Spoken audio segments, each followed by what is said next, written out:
Hi friends, आपण मानक स्वागत आपणकर प्रिय YouTube channel MJ smile world को। आज वीडियोटी आपण मान पई रही डिजिगव रिलेटेड। तो डिजिगव रे आपण माने भेंडर पेमेंट करछंती। तो केउ डेट रे आपण केउ एक्टिविटी पई केते टंका भेंडर पेमेंट करथिले एवं आपणकर पेमेंट टी केबे आपणकर अप्रूव हेजी बा सक्सेस हेजी तार डिटेल्स आपण माने किपरि आपणकर डिजिगव रो जो मेकर प्रोफाइल रही मेकर प्रोफाइल ले लॉगिन करी चेक करिवे। तो वीडियोटी आपण शेष पर्यंत देखंतु, निश्चित रूपे आपण मान पे इनफॉर्मेटिव रहइबो। जदि वीडियोटी आपन भल लागे वीडियो लाइक करिवे, शेयर करिवे, हम चैनल को सब्सक्राइब करिवे। तो सिंपली आपनकर मेकर प्रोफाइल ले लॉगिन करंतु। लॉगिन करिया परे माय मॉड्यूल्स ऊपर क्लिक करिवे। माय मॉड्यूल्स ऊपर क्लिक करिया परे एठी रिपोर्ट्स होईची, आपण रिपोर्ट्स ऊपर क्लिक करिवे। देन आपनकर मॉडल 1 रिपोर्ट रहीची। ओके, एठी आपण देखंतु model 1 print payment advice report रहीची, आपण यहाँ पर क्लिक करिवे। देन फाइनेंशियल ईयर आपनकर 2025-26 पेमेंट मोड आपनकर एनपीसीआई सिलेक्ट कले। देन आपनकर डेट। ओके,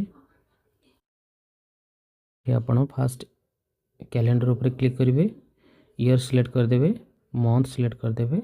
ओके, देन आपण सिंपली एठी जनरेट रिपोर्ट ऊपर क्लिक कर देबे। क्लिक करिया पर एठी देखंतु आपनकर एक्टिविटी पळि आसीबो। एठी डिटेल्स रही आपण एक्टिविटी टोटल केते अमाउंट रो आपनकर फाइल केबे अप्रूव हेतिला। एठी देखंतु आपण केउ डेट रे फाइल डी जो पेमेंट इनिशिएशन करथिले ता सहित आपनकर अप्रूव केबे हेतिला। एक्सपेंडिचर स्टेटस मध्ये एठी देख परिबे। ओके ओके, तो एभली भाबे आपण चेक कर परिबे कि आपनकर केउ डेट रे आपण केते टंकार भेंडर पेमेंट करथिले एवं केबे आपनकर अप्रूव हेतिला। ये रही डिटेल्स। ता सहित जदि चाहूछंती आपण एक्टिविटी वाइज डीडीओ वाइज जोटा रही DDO wise fund allocation history आपण यहाँ पर क्लिक करिवे। ओके, एठी आपण फ्रॉम डेट सिलेक्ट कर देबे, ठीक से भली। ओके, सिलेक्ट करबा पर एठी जनरेट रिपोर्ट ऊपर क्लिक करिवे।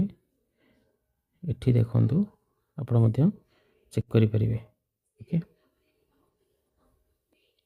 ट्रांजैक्शन डेट आपण मध्य एठू चेक करि परिवे, केबे आपनकर फंड रिलीज हेतिला एठी आपण चेक करि परिवे एबो केते टंका फंड रिलीज हेतिला।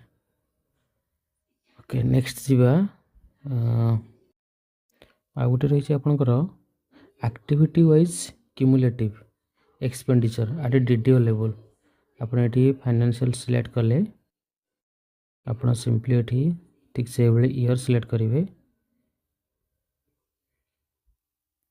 एठी जनरेट रिपोर्ट ऊपर क्लिक कले एठी जो रही स्कूल मैनेजमेंट कमिटी आपण यहाँ पर क्लिक करिवे।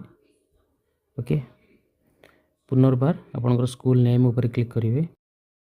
एठी देखंतु ये डिटेल्स निहत रूपे दरकार।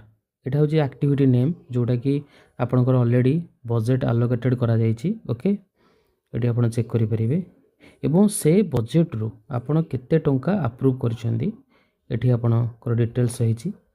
देन एठी रहिछि बैलेंस, आपनकर बैलेंस केते बजेट रछि। ओके, देन एठी परसेंटेज देखंतु, मनकर एग्जांपल यूनिफॉर्म गर्ल्स रे हमरकर 27000 आस्तिला, 18500 टंका हम यूज कलु।